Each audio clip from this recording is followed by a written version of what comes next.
ialah hari raya untuk umat Islam, dan juga ini menjadi mulia karena di dalamnya ada sholat yang mulia, yaitu sholat Jumat. Disebutkan di sini termasuk fadilah dari sholat Jumat itu ialah takfiruha lidzunub, sebagai penghapus dosa. Qala Rasulullah sallallahu alaihi wasallam, Rasulullah bersabda, man tawadda'a fa ahsana al-wudu, barang siapa yang berwudu dengan sebaik-baik wudu. Berwudu dengan sebaik-baik wudu, artinya wudunya itu semuanya dilakukan, yang fardunya dilakukan, yang wajibnya dilakukan, yang sunnahnya dilakukan, beserta adab-adabnya. Jadi wudunya tidak terburu-buru. Ini bukan pembahasan bab wudu, tapi insya Allah jamaah sudah paham wudu yang sempurna itu seperti apa. Barang siapa yang berwudu dengan wudu yang sempurna, tsumma atal Jum'ah, kemudian datang untuk sholat Jumat, fastama'a wa ansat, kemudian mendengar khatib dan diam dalam mendengar. Jadi bukan cuma dengar tapi ngobrol, dengar tapi diam. Inilah yang diinginkan. Ghufira lahu, maka akan diampuni dosanya oleh Allah Subhanahu wa ta'ala. Ma bainahu wa bainal jum'atil ukhra, antara hari Jumat itu sampai Jumat yang akan datang. Wa ziyadatu thalathati ayyam, tambah 3 hari, berarti 10 hari. 10 hari dijamin diampuni dosanya oleh Allah Subhanahu wa ta'ala. Wa man massal hasa faqad lagha, tapi barang siapa yang memegang batu, maka dia telah melakukan sesuatu yang melalaikan dirinya dari mendengarkan khutbah. Apa maksudnya? Di sini nggak ada batu karena karpet. Dulu ada batu karena apa? Ya langsung tanah, ada batu, ada pasir dan lain sebagainya. Jadi dulu ada para sahabat itu mereka dengar khutbah tapi sambil main pasir, sambil main batu. Untuk itu kata Nabi, barang siapa yang mempermainkan batu, maka dia telah lalai dalam mendengarkan khutbah. Apa maksudnya? Dikatakan oleh Al-Imam Nawawi, wa fil hadzal hadits an-nahyu an masjid hasa wa ghairihi min anwa'il abadi fi halatil khutbah. Maka ini ada larangan begitu tegas dari Nabi Muhammad SAW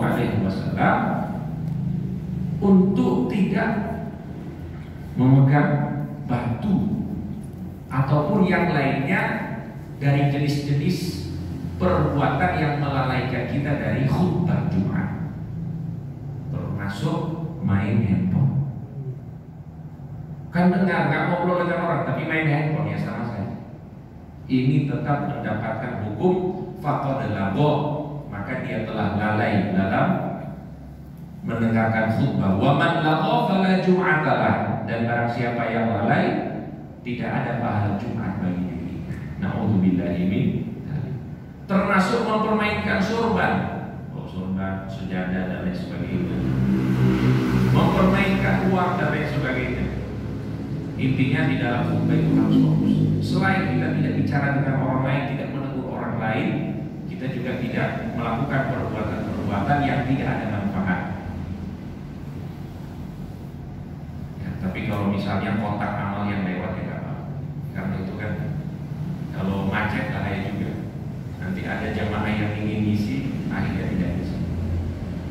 Jadi maksud di sini ialah perbuatan yang tidak ada manfaatnya dilakukan saat khutbah. Maka di sini ada larangan yang tegas dari Nabi Muhammad SAW. Jadi itu jamaah sekalian, wudu dengan sempurna, datang ke sholat Jumat, mendengarkan khatib tidak berbicara, maka dia akan diampuni oleh Allah Subhanahu wa ta'ala selama 10 hari ke depan. Ketemu hari Jumat lagi, diampuni lagi dosanya oleh Allah Subhanahu wa ta'ala. Tapi di sini harus ada penjelasan tambahan. Majtunibatil kabair, selama dosa besar tidak dilakukan. Kalau dosa besar dilakukan, bonus batal. Jadi 10 hari ini batal kalau dilakukan apa? Dosa besar. Tapi kalau selama tidak dilakukan dosa besar, hanya dosa kecil yang dilakukan, insya Allah dapat jaminan ampunan dari Allah Subhanahu wa Ta'ala. Hadirin jamaah sekalian rahimahumullah. Kemudian yang kedua ada hadis.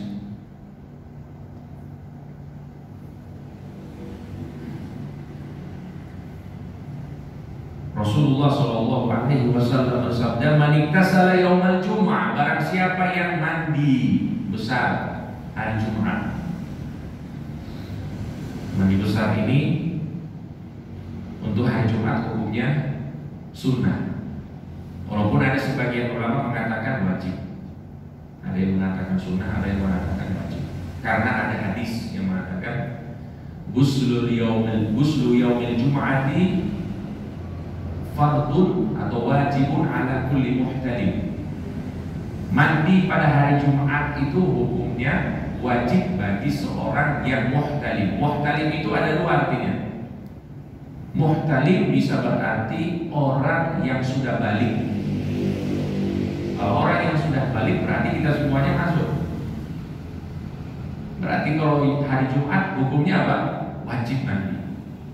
Kalau kita artikan itu sebagai orang yang balik.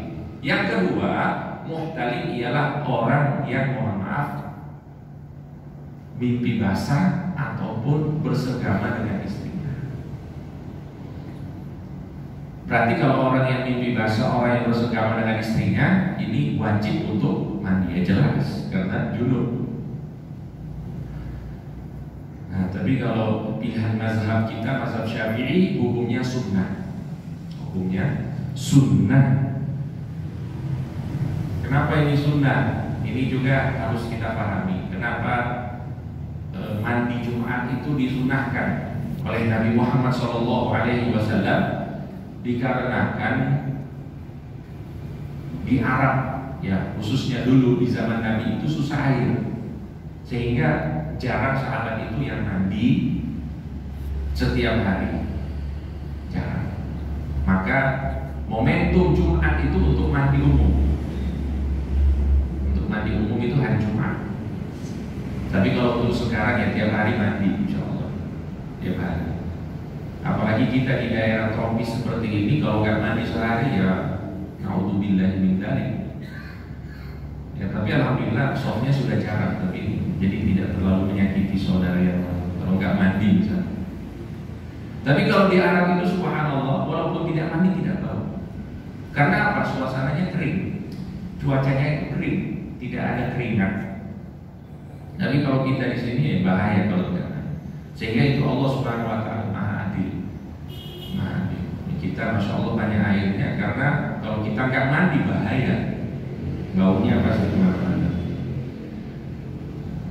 Jadi barang siapa yang mandi pada hari Jumat, wa massa min tibin, kemudian memakai wewangian, in kana indahu, kalau misalnya punya, wala bisa min ahsani thiyabihi, kemudian memakai pakaian yang paling bagus. Nah, ini termasuk sunnah-sunnah. Jadi mandi, memakai wewangian, dan memakai pakaian yang paling bagus. Tsumma kharaja hatta ya'tiyal masjidah, kemudian keluar dan pergi sampai ke masjid, fayarka'u ma badalahu, kemudian melakukan sholat, ya, sholat tahiyatul masjid ataupun qobliyatul jumu'ah. Ma walam yu'dhi ahadan, kemudian dia tidak menyakiti orang lain. Nah, menyakiti orang lain ini ya macam-macam. Misalnya sudah ada jamaah yang hadir, mereka sudah di dalam soft-soft, tiba-tiba ada yang baru datang melangkahi soft-soft tersebut, itu menyakiti termasuk. Misalnya antara pundak dan pundak dilangkahi, itu termasuk menyakiti. Atau misalnya ngajinya suaranya banter, satu masjid dengar, itu juga menyakiti. dia memang amal soleh tapi menyakiti orang lain, ataupun amalan-amalan yang lain yang menyakiti orang lain. Jadi dia masuk masjid, kemudian dia tidak menyakiti orang lain, kemudian dia mendengarkan khutbah dengan penuh saksama, hatta yusolliya, hingga dia selesai sholat dengan imam, kana kafaratan lima bainaha wa bainal jum'atil ukhra, maka itu akan menjadi penghapus dosanya selama seminggu dari Jumat ke Jumat. Subhanallah. Jadi ini banyak sekali faedah-faedah yang disebutkan oleh Nabi Muhammad sallallahu alaihi wasallam. Hadirin jemaah sekalian rahimakumullah. Kemudian juga termasuk faedah ataupun fadilah dari sholat Jumat ini ialah dikatakan sholat Jumat tudhi'u thariqa li ahliha yaumal qiyamah. Sholat Jumat nanti bakal menjadi cahaya bagi orang-orang yang mengerjakannya pada hari kiamat kelak. Menjadi cahaya. Termasuk riwayat yang kita dengar dari Nabi, cahaya itu akan muncul bagi orang-orang yang beriman apabila mereka itu senantiasa menjaga wudunya. Menjaga wudu itu juga termasuk sebab membuat diri mereka mendapatkan cahaya. Dan cahaya itu dari mana? Dari wajah, tangan, serta kaki mereka. Untuk itu Sayyiduna Abu Hurairah sahabat Nabi, beliau bersabda, man istata'a an yutila dhurratahu wa tahjilahu falyaf'al. Jadi ada hadis Nabi, nanti umatku pada hari kiamat kelak wajah-wajah mereka itu bercahaya, tangan kaki mereka bercahaya. Karena apa? Karena bekas wudu yang mereka selalu lakukan pada saat mereka hidup. Sayyidina Abu Hurairah berkata, barang siapa yang ingin cahayanya panjang dan lebar, maka perpanjanglah wudunya. Jadi kalau misalnya wajah katanya ini wajah bukan cuma wajah sampai di sini, di bagian leher sedikit. Supaya apa? Supaya cahayanya nanti di akhirat panjang. Tangan juga bukan sampai di sikut saja, bahkan ada yang bilang sampai di ketiak, supaya panjang cahayanya. Kaki demikian, bukan cuma sampai di mata kaki, tapi sampai di tulang kering, bahkan sampai di lutut sekalipun. Supaya apa? Supaya panjang cahayanya nanti di hari kiamat. Jadi digambarkan hari kiamat itu di akhirat itu gelap, dan cahaya itu hanya diberikan oleh Allah Subhanahu wa taala kepada hamba-hambanya yang beriman yang khusus, termasuk yang mengamalkan wudu. Kemudian juga termasuk yang disebutkan oleh Nabi Muhammad SAW, orang-orang yang menghidupkan malamnya dengan sholat tahajud.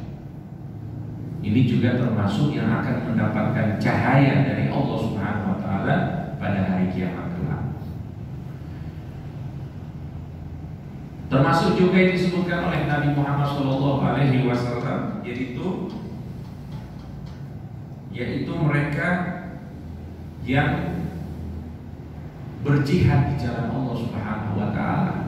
Itu mereka akan mendapatkan cahaya dari Allah Subhanahu wa taala pada hari kiamat kelak. Ini disebutkan juga oleh Nabi Muhammad SAW. Kalau di sini disebutkan sholat Jumat itu bakal jadi cahaya. Jadi kita bisa bayangkan jalan itu gelap, dan kita itu pasti butuh lampu. Kayak bisa kita bayangkan di jalan sini malam hari tidak ada lampu jalan, kira-kira kita bisa jalan atau tidak? Tidak bisa. Maka pada hari kiamat juga demikian, lebih gelap daripada di dunia. Maka kita butuh cahaya, termasuk cahaya itu berasal dari sholat Jumat yang kita kerjakan. Dikatakan oleh Nabi Muhammad SAW,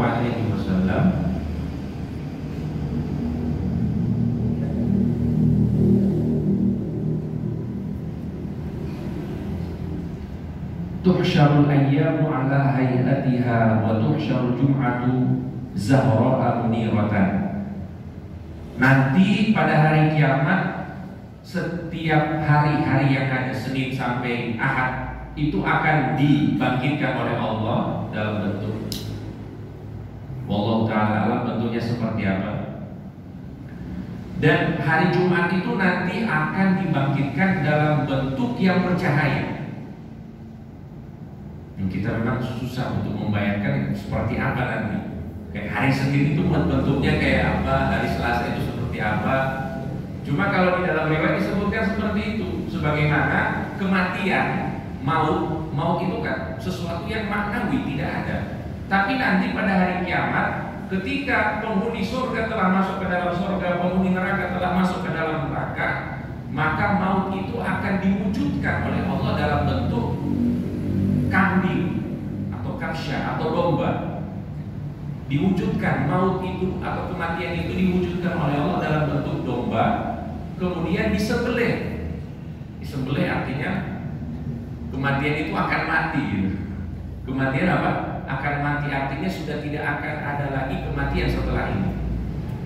Yang orang di dalam surga akan selamanya hidup di dalam surga, orang yang di neraka akan hidup selamanya di neraka.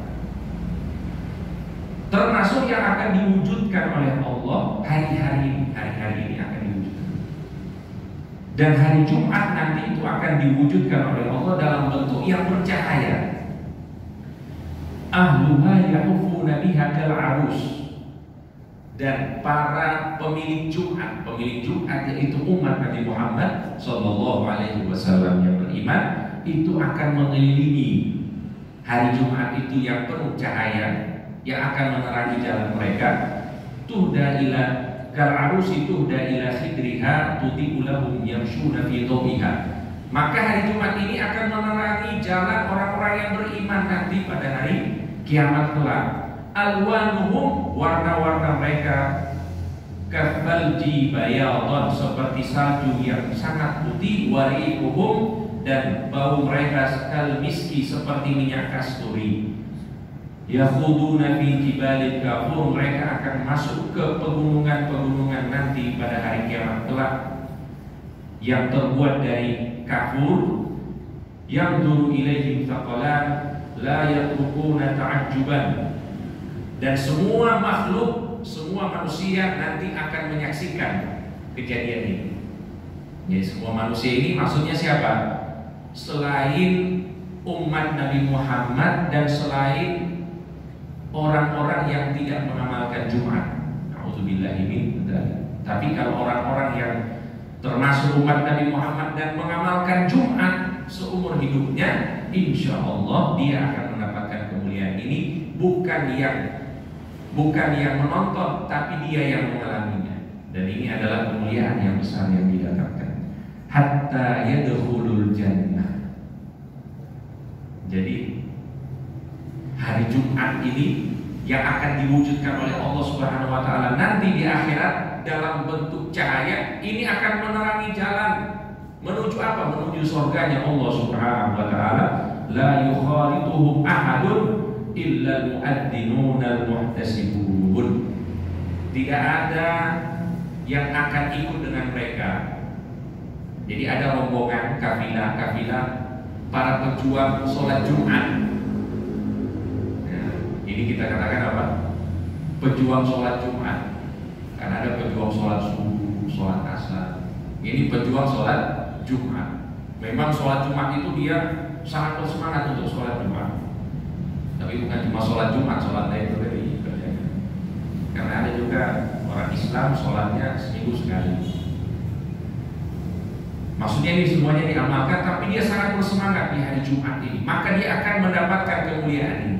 Mendapatkan kemuliaan, dia akan diterangi jalannya oleh sholat Jumat ataupun hari Jumat itu menuju surganya Allah Subhanahu wa ta'ala. Dan tidak ada yang ikut nimbrung dengan mereka kecuali al-mu'addinun, orang-orang yang suka azan. Orang-orang yang suka azan itu juga termasuk di golongan ini. Jadi Masya Allah, ini adalah kemuliaan yang sangat luar biasa. Sehingga sholat Jumat itu bukan cuma rutinitas. Kita harus hadirkan nilai-nilai ini supaya apa? Supaya kita juga mendapatkan kemuliaan ini. Bukan hanya orang sholat ya kita ikut sholat, bukan seperti itu. Bukan rutinitas. Kita harus bedakan dengan niat, karena niat itu salah satu tujuannya tamyizul ibadati 'anil 'adah, membedakan ibadah dan kebiasaan rutinitas. Nah ini kalau kita sudah tahu seperti ini maka kita niatkan ya mudah-mudahan nanti saya termasuk orang-orang yang akan diterangi jalan yang menuju surga Allah Subhanahu wa taala berkat sholat Jumat. Amin ya rabbal alamin. Hadirin jamaah sekalian rahimakumullah, termasuk fadilah yang disebutkan anna darajati thawabi tatafawatu bihasabi tafkiri ila huduri sholatil Jumat. Derajat pahala yang akan didapatkan bagi orang yang melaksanakan sholat Jumat pun berbeda-beda, tergantung siapa yang lebih dulu datang. Fakullama bakkara bil huduri nala ajran akbar wa 'azam. Jadi semakin cepat dia datang maka semakin besar pahala yang akan dia dapatkan. Dan ini sesuai dengan hadis Nabi Muhammad sallallahu alaihi wasallam. Man iktasala yawmal jum'ati uslal janabati thumma raha fis sa'atil ula. Barang siapa yang mandi di hari Jumat kemudian dia pergi di jam yang pertama, faka'annama qarraba badanatan.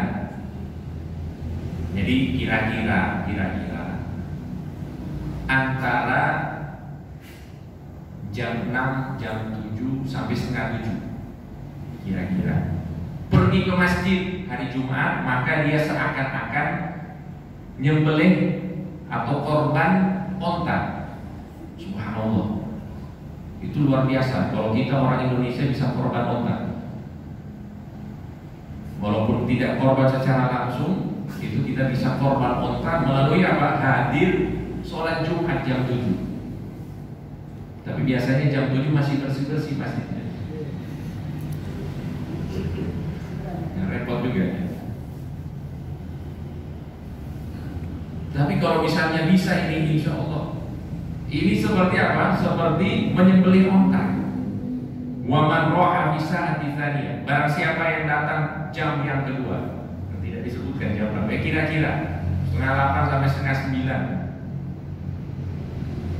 9. Baka'an nama qarraba baqaratan. Maka dia seperti menyembelih sapi ataupun kerbau. Masya Allah. Wa man raha fi sa'ati tsalitsah. Barang siapa yang pergi di jam yang ketiga, maka annama qarraba kabsyan aqran. Maka dia seperti menyembelih domba yang bertanduk. Ini domba mahal, kambing mahal.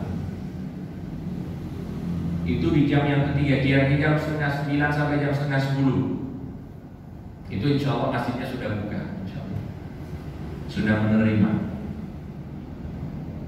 Berarti kalau bisa sampai seperti itu, ya setengah 9, setengah 10 sudah di masjid nunggu khutbah, nunggu sholat Jumat, maka dia sudah mendapatkan pahala menyembelih kambing ataupun domba. Wa man ra'a fi sa'ati rabi'ah faka'annama qarraba dajajatan. Kalau dia datang ke jam yang keempat, maka dia seperti menyembelih ayam. Jadi jam setengah 10 sampai jam setengah 11 itu sudah ayam. Kita kira-kira ini demennya nyembelih apa ya kira-kira? Ayam, kambing. Wa man ra'a fi sa'atil khamisah, dan barang siapa yang datang di jam yang kelima. Nah ini rata-rata. Faka'an nama qarraba baitotan, maka dia seperti bukan menyembelih, gimana menyembelih telur. Maka seperti dia itu mempersembahkan telur, jadi memberikan telur.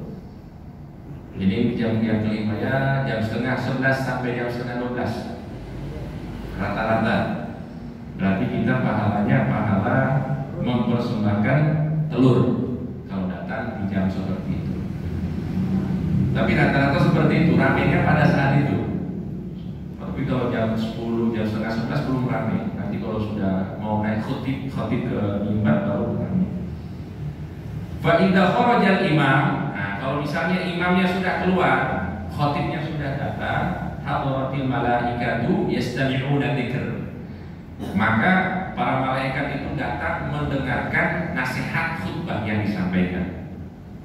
Di dalam riwayat lain disebutkan, fa idza kharaja al-imamu tawaw suhufahum yastami'una dzikr.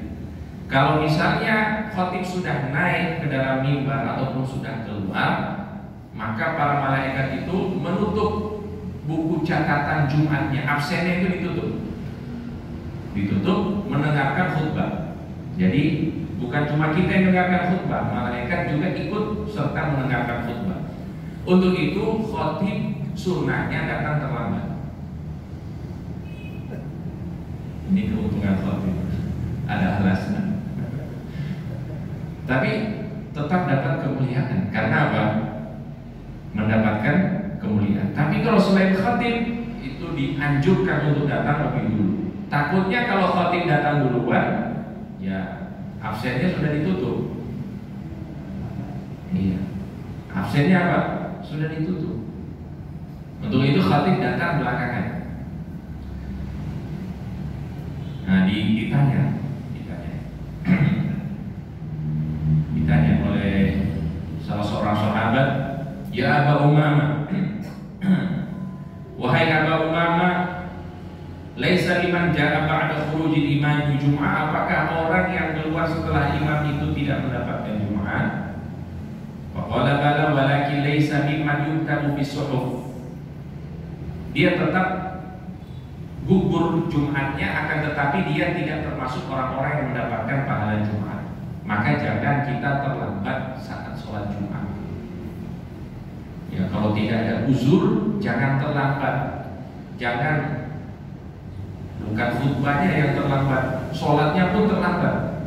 Masbuk 1 rakaat, itu keterlaluan. Sholat Jumat masbuk 1 rakaat, keterlaluan. Jadi di dalam Jumat itu ada khutbahnya dan juga ada sholatnya. Nah, untuk itu di sini jemaah sekalian, jelas bagi kita derajat orang-orang yang datang ke masjid untuk sholat Jumat itu berbeda-beda. Semakin pagi, semakin cepat datang, maka semakin besar pahala yang akan dia dapatkan. Baik, jemaah sekalian rahimakumullah, termasuk juga keutamaan dari sholat Jumat dan hari Jumat ialah hari yang paling cepat kita mendapatkan jawaban doa dari Allah Subhanahu wa Ta'ala, yaitu pada hari Jumat. Jadi waktu yang paling mustajab itu adalah hari Jumat. Dan ini banyak sekali riwayatnya dan banyak sekali pendapatnya. Sini saya akan sebutkan supaya kita insya Allah bisa amalkan.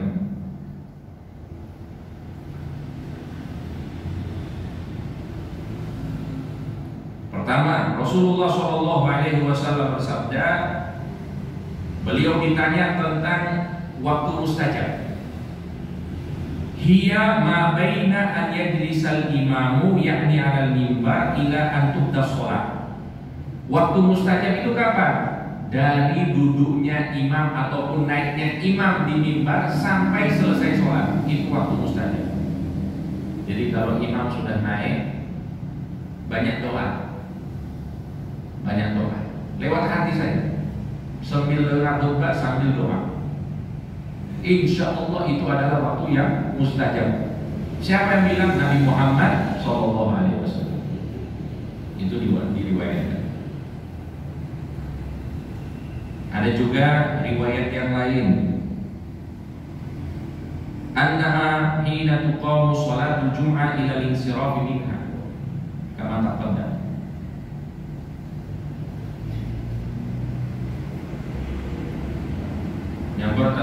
Yang selanjutnya annaha ba'da sholatil asri. Waktu mustajab yang selanjutnya ialah setelah sholat asar. Dan ini sesuai sesuai dengan hadis Nabi Muhammad SAW, iltamisus sa'ata allati turja fi yaumil jum'ati ba'da al-'asri ila ghaibubati syams. Jadi setelah asar hingga terbenam matahari ini termasuk waktu mustajab. Jadi tadi yang pertama, imam ataupun khatib naik mimbar sampai selesai sholat itu waktu mustajab. Setelah asar sampai mau terbenam matahari, mau maghrib, itu juga termasuk waktu yang mustajab. Faltamisu fiha doa, maka perbanyaklah doa, kata Nabi Muhammad SAW. Itu guru-guru kami seperti itu. Dulu masih asrama dulu, masih pondok. Ba'da asar itu tidak boleh ada kegiatan. Pokoknya hari Jumat khusus ibadah.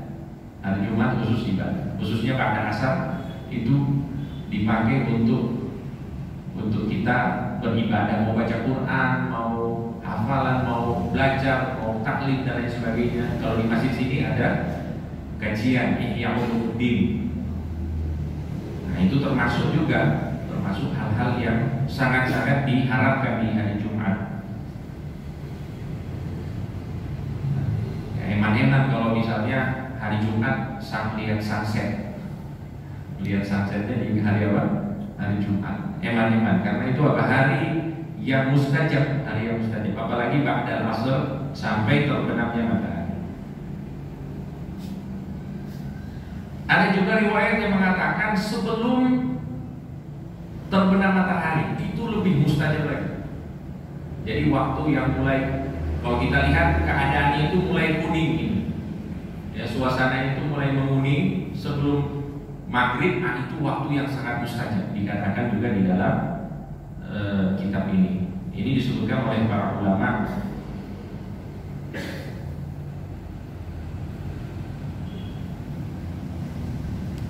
Nah, intinya ini adalah waktu-waktu yang mulia yang seharusnya kita manfaatkan untuk banyak doa kepada Allah Subhanahu wa taala.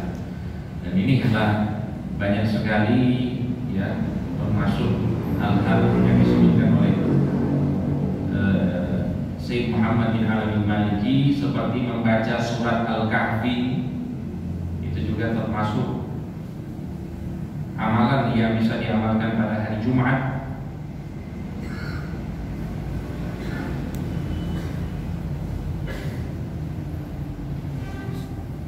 Dan disebutkan juga barang siapa yang meninggal pada hari Jumat. Nah, ini ada riwayat. Barang siapa yang meninggal di hari Jumat, mungkin kita sering dengar orang meninggal di hari Jumat itu kita, masya Allah, kita rasa adalah sebuah keberkahan. Karena itu memang ada riwayatnya. Barang siapa yang meninggal di hari Jumat, wuqiya adzabal qabri. Barang siapa yang meninggal pada hari Jumat atau malam Jumat, maka dia akan dilindungi dari azab kubur. Masya Allah. Di dalam riwayat lain, dia akan dilindungi dari fitnah kubur. Fitnah kubur, pertanyaan-pertanyaan yang sulit di kubur. Di sini diberikan penjelasan oleh para ulama,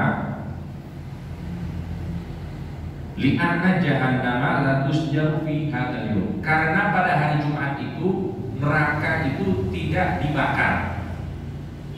Jadi neraka pada hari Jumat itu off dulu di hari Jumat. Wa tughlaqu fihi abwabuha, dan pintu-pintu neraka itu ditutup pada hari Jumat. Fa idza qabadallahu fihi 'abdan, dan apabila Allah memanggil hambanya pada hari Jumat, kana dalilan bisa'adatihi, maka ini adalah bukti dia termasuk orang-orang yang selamat. Ini penjelasan dari para ulama. Kita kan sering dengar, wah masya Allah meninggal malam Jumat, meninggal hari Jumat. Ya, karena sebab ini, hikmahnya ini. Jadi neraka itu off pada hari Jumat, pintu-pintunya ditutup, sehingga kalau misalnya ada yang meninggal pada hari itu adalah tanda dia adalah orang yang selamat. Wa husni ma'abihi, fa innahu lam yuqba fi hadzal yaumil 'adzim illa man kataballahu lahu as-sa'adata indah. Karena tidak mungkin katanya orang meninggal pada hari Jumat ataupun pada malam Jumat kecuali Allah Subhanahu wa taala telah tetapkan baginya termasuk orang-orang yang selamat dan bahagia dunia akhirat. Nah, ini insyaallah bisa menjadi penyemangat bagi kita semuanya untuk bisa mengamalkan banyak amalan dan banyak doa di hari Jumat. Dan mudah-mudahan ya kita berharap, bukan berusaha, berharap untuk meninggal di hari Jumat. Jangan berusaha meninggal hari Jumat, tapi berharap meninggal di hari Jumat. Insya Allah kita meninggal di hari Jumat ataupun di malam Jumat, sehingga kita dilindungi oleh Allah Subhanahu wa taala dari azab kubur, dari fitnah kubur, dari azab jahannam, dan kita semuanya masuk ke dalam surga Allah Subhanahu wa taala. Amin amin ya rabbal alamin. Wallahu taala sallallahu ala sayyidina Muhammadin wa ala alihi wa sahbihi wasallam walhamdulillah.